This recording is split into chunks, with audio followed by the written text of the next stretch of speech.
call me Crazy Joe, but now they can call me Batman. What up? Welcome back once again to the Necro Zoo. I am Bones. And in this one, we're going to add one more figure to my McFarlane DC Multiverse collection.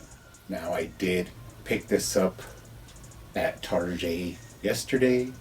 Surprisingly, he was the only newer figure on the shelves, so I went ahead and picked him up. I do have him ordered from Target, but they have back ordered my order, so I went ahead and picked this one up, and then I'll have the other one to keep in box in my unopened DC Multiverse collection. Now, of course, this time it is King Shazam.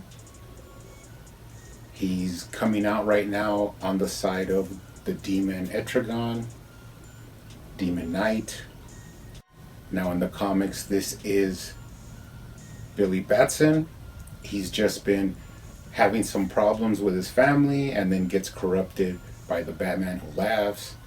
And now he's torn between being more free and evil or following the original path of good. Pretty sinister in the package, so let's go ahead and take a look at him. But first, he does come with your standard black DC Multiverse stand.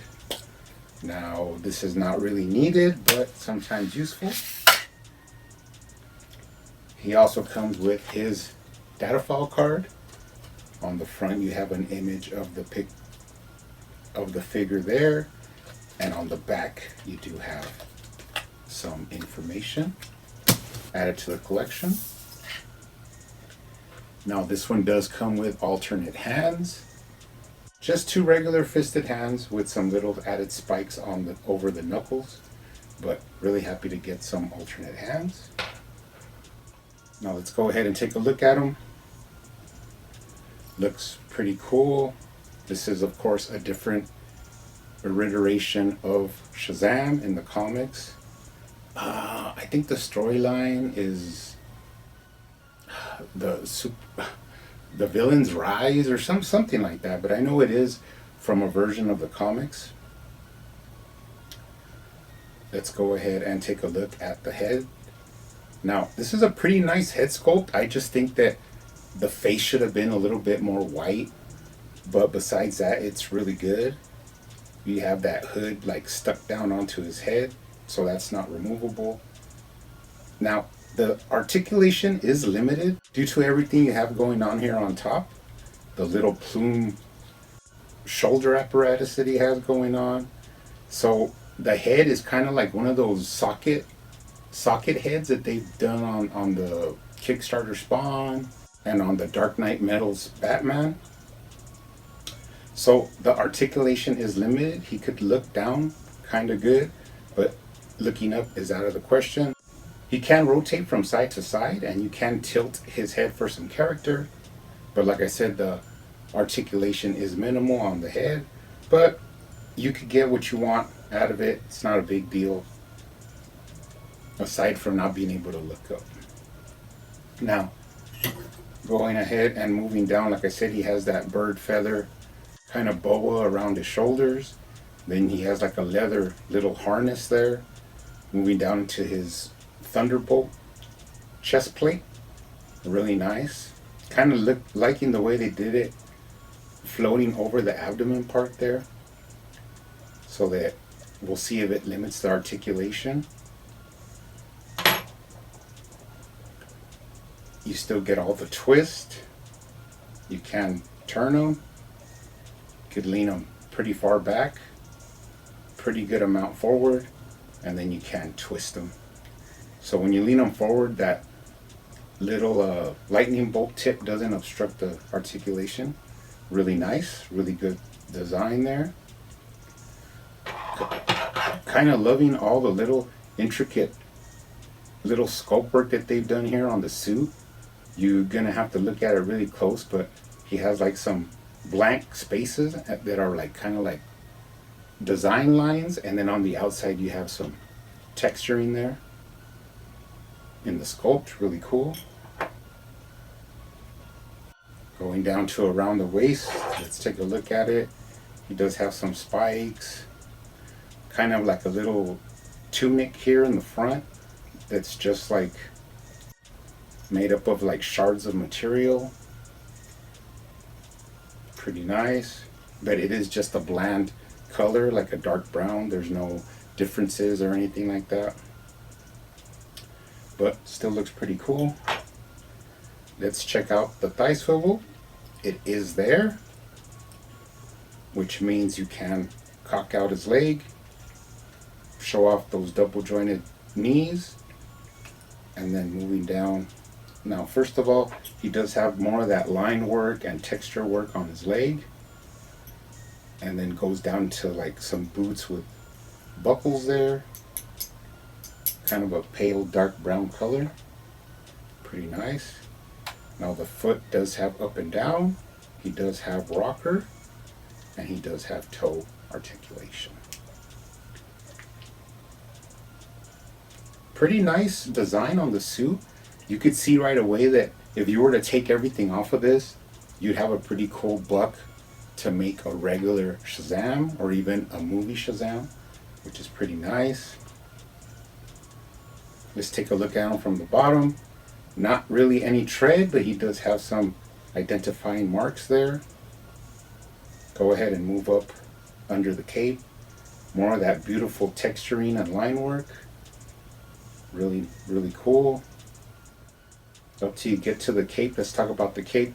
Now, it is a little bit thicker than the Infected Superman cape, but it just has more texture and sculpt work done in there. You could pretty much see the added work they did, even though it is kind of in the shape of that Infected Superman cape. Moving up into that shoulder plumage that he has. Really reminiscent of the Robin King figure. The way they have those feathers. You know, the only thing is this one's not painted. It doesn't have any kind of shine or any kind of differential in the paint. So you could probably add some paint to give it like a little bit of pop. So that would be pretty cool to think about. Let's look at the arms. He does have the shoulder ball joint. He does have a bicep swivel. Double jointed elbows. Moving down into the gauntlets. Really soft overlay for the gauntlets there, and they're designed really nice with the buckles. And then more of that texture work on the arms, really cool. And then of course you do have wrist articulation in that ball joint. Now these are removable. You can take these off and put on the fist if that's how you'd like to have them. Actually pretty smooth transition of the fist there. Pretty awesome looking figure. I mean, this is why I know people are mad. They want like classic superheroes, and eventually we can get that. But for right now, as I said before, I'm really happy getting all these figures that we've never seen, sculpts we've never thought we'd get, and you know, designs that are just, you know, breaking out of the box. You know, this is stuff that we would never see. And so I'm really happy with everything I have on my shelf, and I'm really happy as the line goes on for, you know, fixing things from the line and adding different characters, and eventually we will get, you know, classics. I'm pretty sure of it. So all in all, really interesting, sinister looking figure. I like him. He's gonna look really good up there on the shelf. Now this is not the only Shazam figures I own. I do own the DC Universe Classics original Good Boy Shazam, Golden. From that same line, you had Black Adam, which is one of my favorite figures actually that I like to look at. It has that cool little scarab necklace, really, really nice. I just like the head sculpt on that one. And then the Signature Collection did release this Shazam that's more like a new 52 version of Shazam with a hood. So this is more like what the movie was designed on. But what's cool about this one is you can remove the hood. And I love that the eyes on that head sculpt are really crisp, really nice looking. Now before we go, let's take a look at him next to my custom ultimate Batman Who Laughs that I made by mixing the Tyrant Wings Batman Who Laughs and the original release. Then let's take a look at him with my swapped out parts Batman 1000 with the oval on his chest, but with the black, darker color scheme. And then let's take a look at him next to my serial killer Joker that I made using the lantern head from the Last Night on Earth Batman. Pretty creepy looking Joker there. Well guys, this guy's hitting stores right now. If you go out there, you might be able to hunt him down along with the Demon Knight Etrigan figure. But you know what you got to do? You got to stay hunting out there, collecting, customizing, and I will see you guys on the next one.